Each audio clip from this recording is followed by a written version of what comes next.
আমাদের না, আমি একটা জিনিস খেয়াল করলাম, যত সময় যায় বন্ধু তত কমে যায়।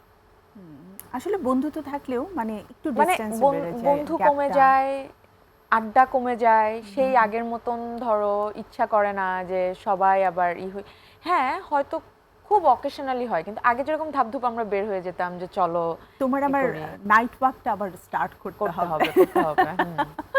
আচ্ছা বলো, ঈদ কেমন কাটছে? ঈদ খুব ভালো কাটছে। ঈদের সময়টা তো আমাদের খুবই স্পেশাল। দেখা যায়, আমি অবশ্য দেখেছি যে তুমি তোমার ফ্যামিলিকে সময় দিতে অনেক বেশি পছন্দ একদম। করো। তো ঈদের দিন সকাল থেকে নিয়ে তোমার কি কি প্ল্যান ছিল যে এটা আমি করব এবং এটা আমি করেছি? ঈদের দিন আগে যেটা হয়েছে, গত বছর খুব একটা অভিযোগ ছিল বাসা থেকে যে আমার তো রোজার ঈদে মুভি রিলিজ হয়েছিল, তো আমি প্রমোশনাল কাজে। একদমই টাইম দিতে পারিনি। আমি ঈদের দিন ৩টা ৪টার দিকে বের হয়ে গিয়েছি, আর রাত ১টার দিকে আমি বাসায় ফিরছি, সো কেউ আমাকে পায় নাই। তো এবার সবাই খুব খুশি যে না, এবার একদম বাসায় থাকবো, সবাইকে নিয়ে ঘুরবো। এইটা যখন শুনছে সবাই খুশি হয়ে গেছে। That's great.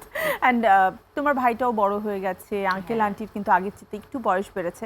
এখন তুমি দেখবে যে মানে আমাদের প্রতি না তাদের অনেক এক্সপেকটেশন বেড়ে যায়। হ্যাঁ, মানে ওই যে বলে না যে বাবা মার বয়স যখন যত বাড়তে থাকে বাবা মা আরো বাচ্চা হয়ে যায়, তো ওইটাই। বাট ঠিক আছে, আমার কথা সুস্থ থাকুক, আমার সাথে থাকুক। একদম, এবং এটাতে আমাদের মধ্যেও মানে একটা হ্যাঁ, প্রশান্তি কাজ আমি তো করে। চিন্তাই করতে পারি না যে ধরো অনেকের যখন মানে আগে তো বুঝতাম না, এখন বুঝি। যখনই শুনি কারোর বাবা মা আর নেই, চলে গেছে, আমার না মনে হয় যে ওই ওই মানুষটা কি পরিমাণ কষ্ট হচ্ছে আর কি বাবা মা ছাড়া।